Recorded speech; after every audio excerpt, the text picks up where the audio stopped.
In this episode of Conversations with a Chiropractor, I sit down with the third and fourth of the 5 Woodaz girls, Anna and Melanie, and they share their perspective of growing up in our household. If you have enjoyed these conversations, the best thing you can do is rate and review and subscribe. You can find me on Instagram at Dr. Stephanie Wautier, Facebook at Wautier Wellness Chiropractic and Massage, or the website, which is wautierwellness.com. I am so excited to be joined by my third sister, number 3, Anna Norman. We are continuing the conversation about birth order. Anna, thanks for being here. No problem, Steph. Thanks for inviting me. So you missed the first conversation that we had with Dad, Heather, and Jackie, number 1 and number 5, and then I'm number 2. And there's so much talk about being the middle child, right? And you truly were like dead center middle, like 2 older, 2 younger. What was that experience like for you? So I think that as a middle child, you have a stigma being the middle child, and people expect that you're going to be maybe a little bit more disobedient, rebellious. Right out of the gate, they sort of label you or have an expectation that you're going to be the bad one. Exactly. And in fact, I had an experience since number 1 and number 2 were high achieving in high school, good grades in Kiwanis or Key Club, I guess it was called.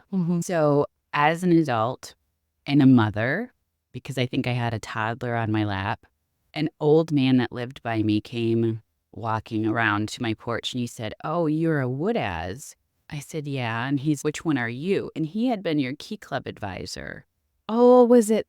Yeah. Maybe. And I said, "I'm Anna." And he said, "Oh, you're the bad one." Oh, unbelievable. As an adult, I don't think I ever had any conversations with that man before or after. And then I also had an experience as an adult where I was at the family business and a second or third cousin who was an adult came in and said something like, he was talking about his kids or his grandkids. And he said, "Yeah, this one is, she's a little more like Anna, a little wild." And I was like, "I'm Anna. Hello. You don't even know who I am.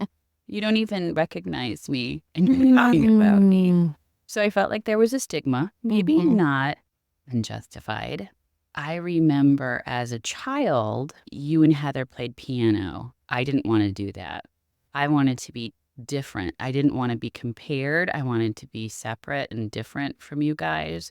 I'm sure I had an undiagnosed learning disorder.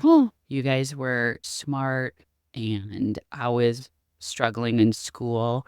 So I think that made me feel a little bit more like an outsider. I think sometimes the third person is like the outsider, the middle child. What's interesting, that whole thing about comparison, because one thing I did share in that first podcast was that, like, everyone called me Heather.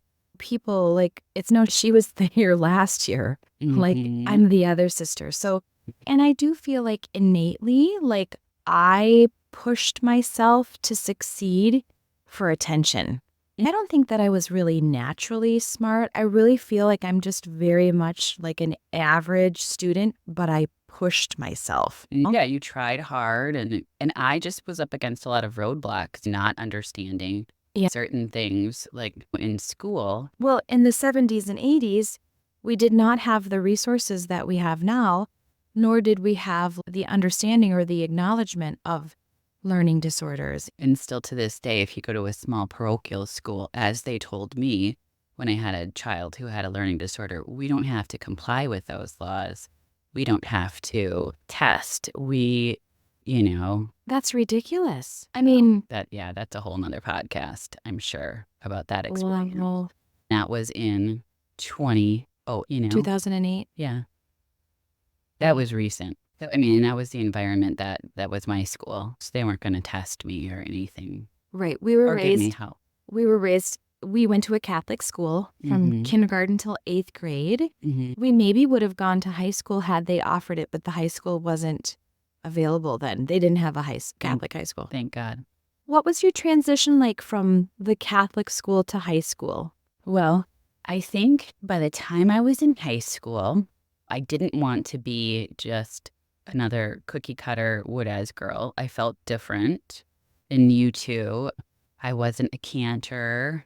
I wasn't in corral. I wasn't in drama. So I think then I probably got a little wild, but nothing more unusual than any kid would. I don't like beer, so I wasn't really drinking that much at the tire fires, but I was there. Our older sister Heather was a total party animal. Yeah. And I feel like that reputation was kind of superimposed on me, even though it wasn't completely true. Interesting. Would you say, I don't want to open like a giant can of worms, would you say that you felt resentment toward us because you had that sort of whatever you felt the expectation was? I think because of that, I think that when you have so many people in a family competing for attention and resources, there's just going to be friction. There's just going to be that sibling rivalry, if you will. But I remember when you guys left for college, really missing you guys, coming down to see you. So I didn't feel detached or resentful towards you guys. I just felt like I needed to figure out who I was because I was for sure not who you guys were. And then Mel coming after me at number 4, being also quiet and studious. And then I think Jackie, I just really saw her as the little sister hanging around. She was very tearful as a little girl. She has the gift of tears, I told her. But I remember one like elementary school birthday party I had, and she was there. So she was like maybe 5 or 6, and someone had given me this probably Avon and tank top outfit. And she was like, it's just like your other one. And I snapped at her and I'm like, no, it. And she just started to cry. I think maybe I was mean to, I know I was probably mean. I think I was mean to Melanie and Jackie, where even though we had fights and stuff, it wasn't the same. Well, you did tell me yesterday that I wouldn't share my ice water with you in the living room. Well, my husband of 25 years was like, I used to be able to have drinks and food all to myself, but then who came along and I always wanted a bite of it. I remember when Mom would make us toast and she would cut like the centerpiece, so she would have this like sliver of toast. Do you remember that? No. I would get so mad. Like, I want the whole piece of toast. Like, don't take part of the toast, which is horribly selfish and I feel bad about it to this day. But it's funny that, and maybe that comes from like being in a big family and sort of feeling scarcity. Yeah. Like feeling like there wasn't enough. Exactly. Like the 5 Alive juice concentrate, that was Gosh, gone in a minute. And so gross. I didn't like it. No. Yeah. So all those juice concentrates, we didn't have it very often. So like you got your glass and everybody got a glass and the pitcher was empty, I think. It's interesting. I mean, we have enough of what we need. And I do love to get like this Simply Orange juice for the kids, which is like lovely and expensive. And we were somewhere and I grabbed a can of that frozen juice and I told them, well, this is how we would make juice. And they were like, what is this? And how everybody made juice except for Minute Maid. I don't Simply Juice or whatever that is wasn't even available. And I don't know how expensive it was back then, but no chips, no ice cream. Oh my gosh. It's the food you need. I remember going to college and I had never eaten Burger King. And the people that, whoever I was with, they were like, you're kidding, you've never had Burger King? And I was like, no. Not when there's 5 kids to get a Whopper. No. So, Anna, you felt like you were nicer to me and Heather, the older two, than you were to the 4th and 5th, to Melanie and Jackie. I do, and I wonder if it's just because as the middle child, you have your older sisters and you want to be bossy and older to someone as well. And so maybe I was not as tolerant of them being around. Meaner, I think. Just sibling stuff. Oh, I think that every older sibling can be very mean to their younger sibling. I mean, I think that there's something like innate in that, unfortunately. I think so too. I think it's human nature to want to be artificially above someone. I think it's a bad thing. We shouldn't do that, but obviously we outgrew it all. Although Heather and I were so close in age that I don't think that there was that situation where she wanted to boss me, became like a caretaker. And we were so close in age, 15 months apart. Mom dressed us alike. We were sort of like twins. I thought you were her caretaker. Well, later I was. Having 3 children and having girl, boy, girl, we were talking about birth order. And I kind of feel like since my middle child is the only boy, he's more like a firstborn in a way. Mm-hmm. Well, we talked about this with my kids being boy, girl, and they're very different. And so I think us all being girls sort of gives a little bit more of a pure study on this birth order thing because the gender thing plays a huge, significant role. Mm-hmm. I mean, of course, like personality types and how you're born and how you experience the world. But it's very poignant that you felt, I'm going to use the word pigeonholed and labeled and For sure. And doesn't that sort of speak to this, you are what you think you are, or you are what people say you are? Like, what percentage of that is sort of put upon you, right? Yeah. I think people labeling you, then you're like, well, maybe I am that. You don't know who you are as a child. You're figuring things out within your family, comparing and contrasting. And then when you have such a big group of children and all girls and you're all kind of like the unit, and then you're trying to find out who am I, what am I, where do I fit into this group? I 100% felt like we were a unit and mom and dad were a unit. I mean, whether it's true or not, my experience was that we all were this unit of humans taking care of each other. And mom and dad were sort of like the king and the queen.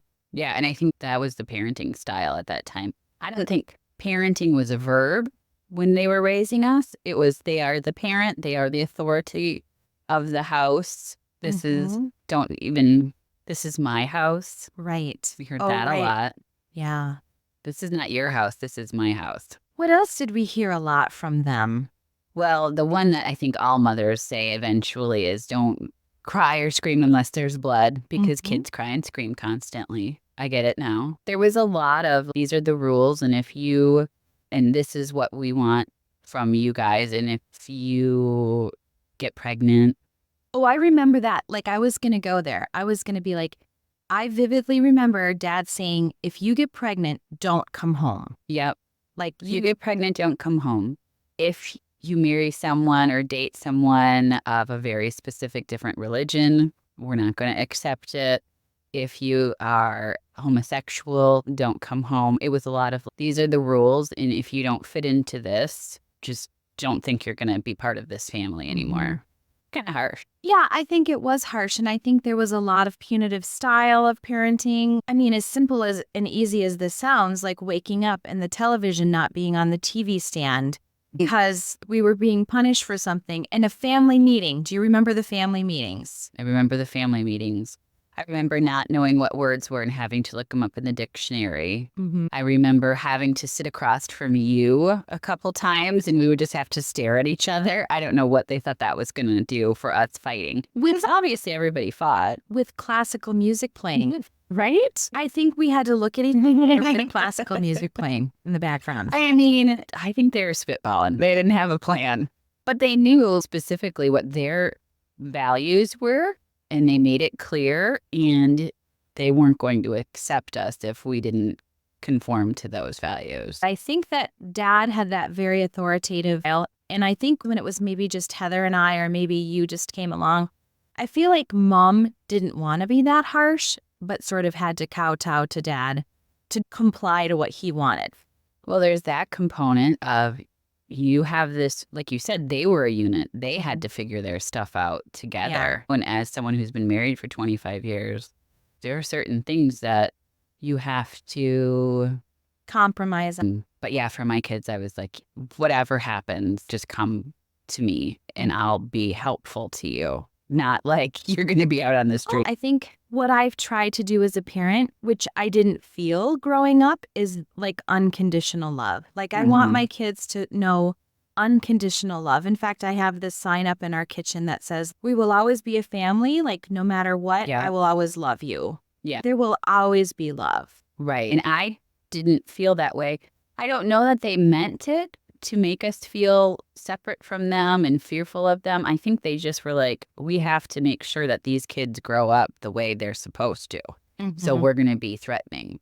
And interestingly enough, on the previous podcast where Dad did speak, I think Heather asked about like what his parenting style was or whatever. And he basically, I mean, he said some harsh things, maybe in jest, but he said, I wanted to test them. It was as if he was like, I mean, I kind of think military. He felt like he needed to provide this series of tests so that we could be successful in life. Not that he felt like we needed to be loved, but that we needed to be tested.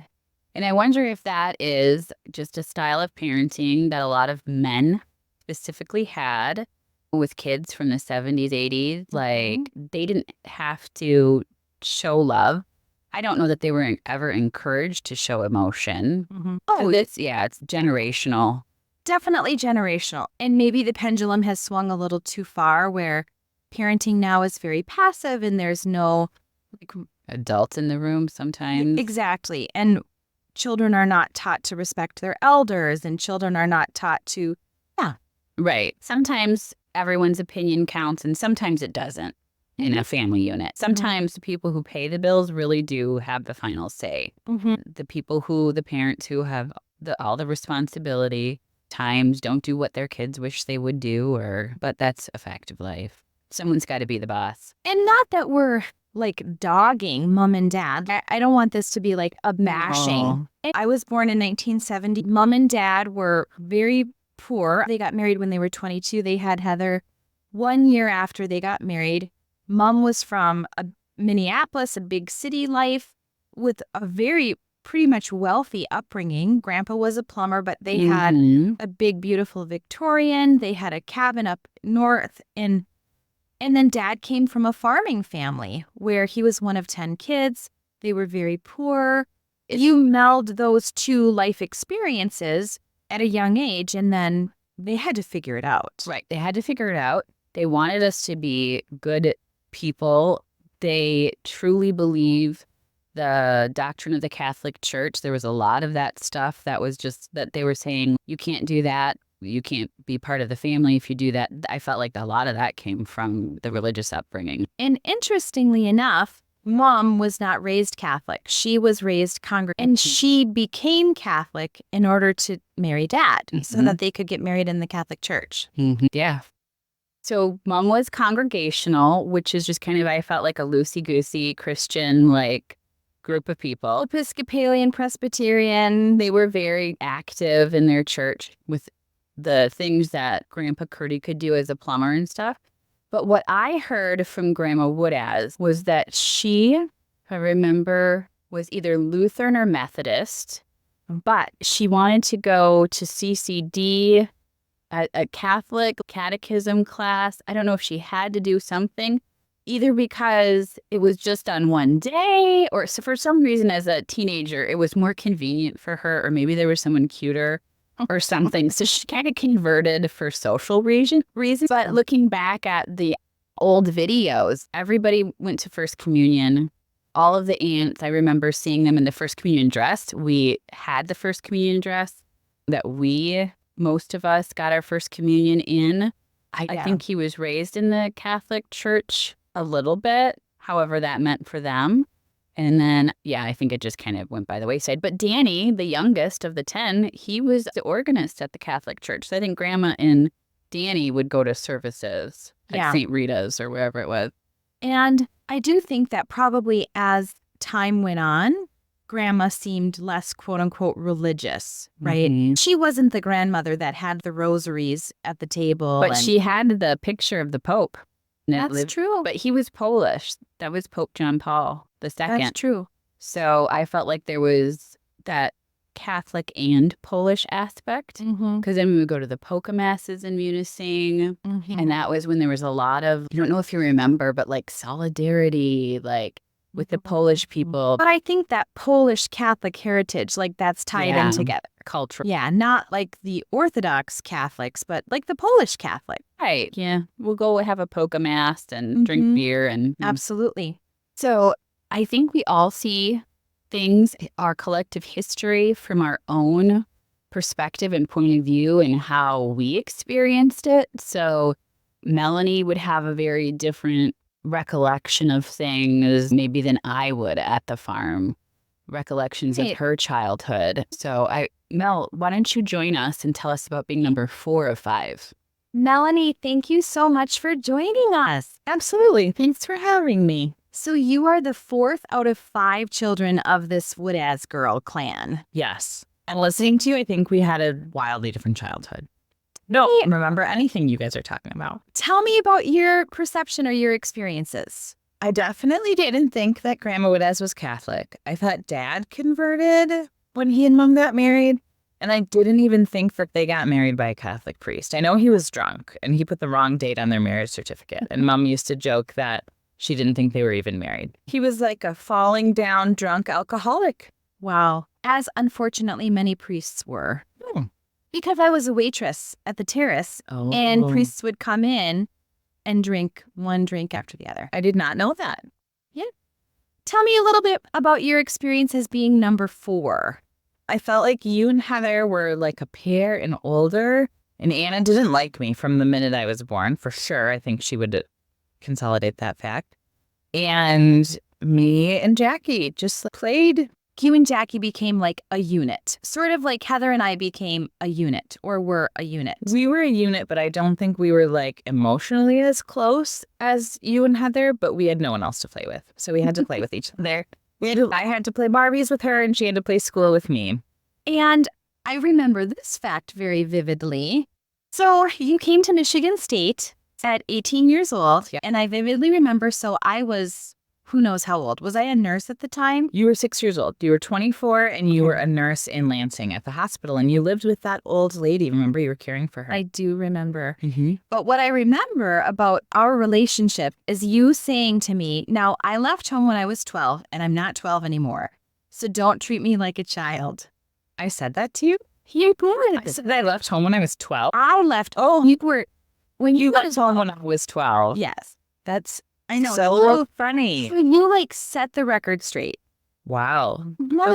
I think it was just really cute. Like, it was just like, okay, now we're going to have this different relationship. Like now, You were like my savior. oh, You did everything for me. You like brought me places. I got lost every time I tried to drive to where you lived. Do you remember that? You had to come and get me. Right. There was a certain point in the directions where I got it wrong every time and you had to come and get me from like downtown Lansing, like in I did live in a really bad weird neighborhood. part of Lansing Mm-hmm. at that time. Specifically groomed me to be a coffee drinker. You were like, we're going to start you with the vanilla latte. This is what we're going to do. And you can gradually move up. It was cool. You would buy me coffee like to indoctrinate me into the caffeine world. And now I'm really addicted. I don't know when I started drinking coffee, but I really love coffee. Maybe in State. school. Maybe. So I'd like to jump back to some of the stuff that you guys were talking about that I don't remember about our childhood. I don't remember Dad taking the TV away ever. I remember we couldn't watch MTV and that's all. I don't remember any family meetings or having to stare at you guys while he played classical music. That was just Anna and I. Oh, Because we would fight. We would really? fight. I didn't know you would fight. I feel like Anna perhaps would chase me with knives and stuff. Maybe. She definitely did that to me. They told me I was adopted. Anna and I think will look and sound the most alike, I think. And she had me completely convinced I was adopted. And I look like very much like her sister that looks almost the same as her. That is hilarious. Nobody ever told me, don't come home if you're homosexual. Don't come home if you're pregnant. But they probably figured I wouldn't even think to do those things. I was very nerdy. Yeah, nobody ever warned me about pregnancy. That is crazy. I wonder too, like when we had this podcast, previous one where Jackie was speaking, like we definitely probably there was like the older parenting style and the younger. Like they may have felt once Heather and I were launched, okay, I can take a breath. There's 3 left. I don't know. You might have felt that way, but I still was given the don't come home if you're lesbian, don't come home if you're pregnant. I was very much on that same parenting style. I did have a high school boyfriend for a long time who was the product of a teen pregnancy. And we did not drink. We did not do anything bad. Like he had his life kind of messed up by his teen mom. So they probably saw that. Mom and Dad probably saw that. Yeah. You guys were together since you were like 14, right? I think teen to 20. So you were the babysitter for his younger siblings, right? Yes, I was. And mom and dad knew they were family friends and sailed with the family. So they knew his parents. And I didn't even think people in our high school partied or drank until after I went to college. Wow. And some of my friends were like, we just didn't tell you. We just didn't invite you because we knew you were like straight edge. Wow. Yeah. I didn't go to a single party in high school unless it was a very dorky like murder mystery party or something.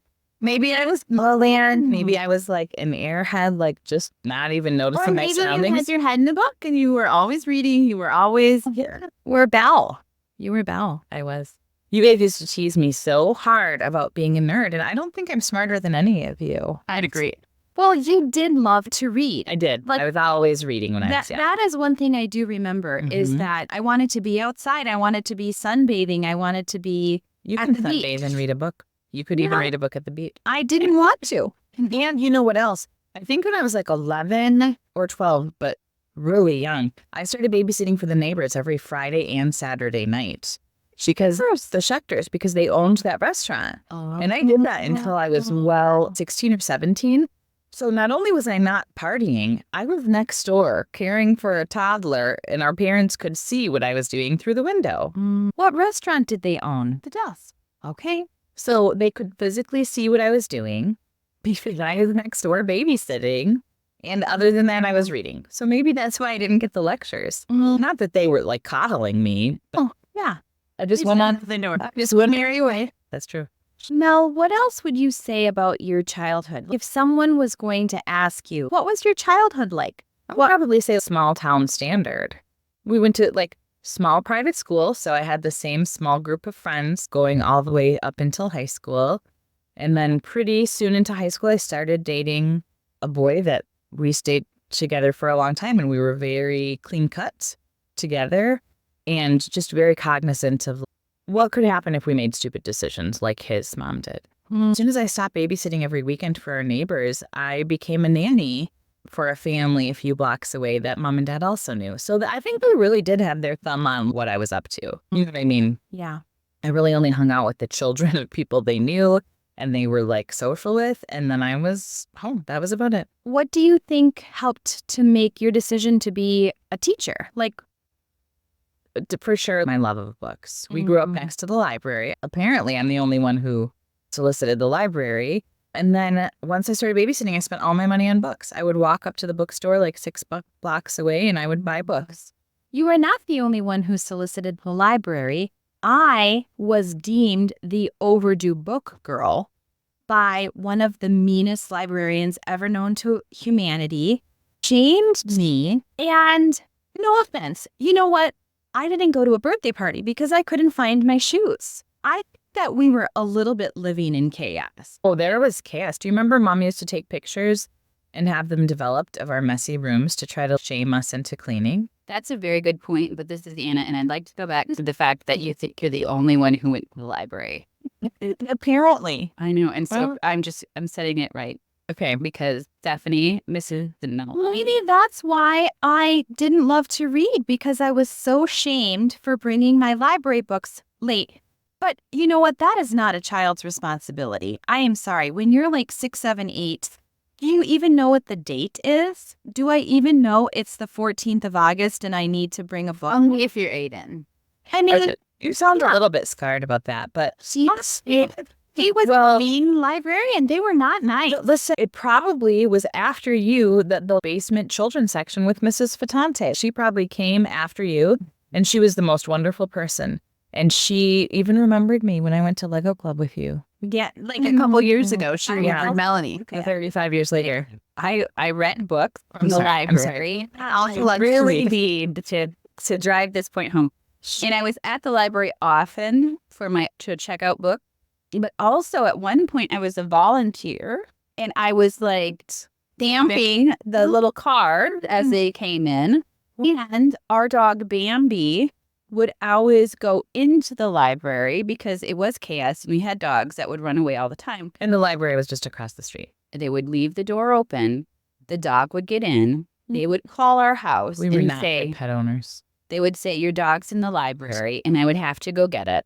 And that was also the time when we first started sailing, and the harbor master would call and say, your boat is sinking, and we would all have to go down and pump the bilge. We all remember Well, that. bailing it out with boat. Okay, Yeah. good. Yeah. But yeah, Go to the library. Still a very good patron in the library.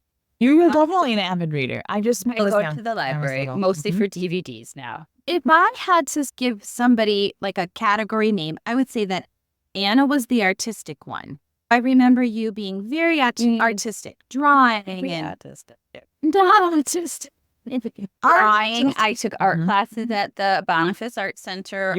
You painted all over your bedroom wall. I did. That was probably not Like allowed. pictures. I don't think Mom cared. I was in a children's. So you guys did the drama stuff in high school, but as a child, I did Spoon River with the art center people and stuff. No. But I was No recollection of your childhood. I'm sure no one supported And me in that. ironically, you probably have the most natural panache to be an actress. Truly. That's what they say. You know, the third born is I don't really have any Actresses. natural panache to be an actress, but I do have a good voice. I will say that. And maybe it was because I was a liar all through childhood because our parents made me lie so I couldn't tell them anything or I'd get kicked out of the house. That does give a lying kind of, what's the word? LBL. Like a predilection towards lying. Thank you. Well, and I just skipped school. And before I skipped school, before I could leave the building myself, I would just lie and say that I was sick because school was really hard for me and I didn't like to be there. It's really the biggest thing I lied about. I didn't want Mom and Dad to be like disappointed or mad at me, so I didn't really break the rules. I don't think I thought about lying about it. Do you guys remember Grandma Curdy would make me play with her one box of toys, which was Matchbox cars, because she said I made her nervous by reading all the time? I would be like, have I played long enough? Can I read my book, please? She would make me, she was like, why don't you play with toys? And she only had the shoebox of Matchbox cars for toys. And I had to pretend to play with them long enough to make her happy so I could go back to reading. Oh my gosh. I don't remember that she made you play with toys. Wow. Yeah. She said I made her nervous by reading. So how would you describe your parenting style and compare and contrast that to Mom and Dad's parenting style? I think we're both just a product of the times. Like, I didn't think too much about Mom and Dad's parenting style. I think it was very much like parents in the early 70s. They weren't coddling, they weren't hands off. And the summer was their busy time at the office, whereas my husband and I, so we have all the same breaks off as our kids. So we do a lot with them. We spend a lot of time with them. Sometimes I like to yell at them, just even if they didn't do anything wrong, so they remember who's boss, so they can never say I didn't yell at them. We definitely are very time focused, whereas Mom and Dad didn't have time to take a walk with me or especially take us To the salon, Right. get our nails and done. connect with us, Yeah. or even like at home. We just weren't time focused on togetherness. And I think that's what my family of four is focused on. Togetherness and time spent together. Yeah, absolutely. I'm going to give all the sisters the opportunity to say anything else that they feel like they want to say. Okay. And like I was telling someone, I feel like the podcast is really like a timestamp and a little bit of sharing our history, which I think is really valuable. And I'm very grateful for all of you to be here and to give me your honesty and share your experiences. Thank you. I think I would like my final word to be that I'm sorry for not noticing our entire childhood. I was reading and I don't even know what happened in that house. I wasn't paying attention. I think that is a beautiful gift. As an overanalyzer, I think that's a beautiful gift that God gave you in her. The ability to not focus on my surroundings in any way. Right? Yeah, I didn't. Cool. Okay. Thank you, Melanie. Thank you, Stephanie. I'm going to cry thinking about what to say. Oh, Jackie, the baby is here. We are actually all together today. We celebrated your 42nd birthday yesterday. The baby is 42. 29, actually. I'd like to state for the record, it's not 42, it's 29. Okay. We really only get to be all together about once a year. That. Why do you think being the baby is the best? Because we all love you more because you're the baby? Maybe you feel more special that I'm the baby or pampered, or I feel like, oh, they're going to take care of me. I'm the baby, they love me. Or, oh, I'm the littlest. Or Yeah. I don't know. I'll have to do more introspection on that. What would you want to say, sort of closing out? We've talked a lot about a lot of different things, birth order, this, that, our upbringing, our childhood, the different perspectives. Is there anything that you would love to say, sort of quote unquote, for the record? Yeah, I think everybody does things differently in their own way, and their own personality leads them to their own parenting style and their own way that they view their upbringing. And I think that as long as we're trying the best we can, that's all we can ask. That's beautiful. Acceptance. Yeah. So, Anna, what are your closing words, thinking about all that we've talked about? So I guess I would say that it is true that the middle child is the funnest and the best. All right. The middle child is the funnest. So And now we are joined by Heather, the eldest. Heather, what are your final words? I think my final words are just that the firstborn is the best and the biggest Easter basket, gets the best presents, feels the most love.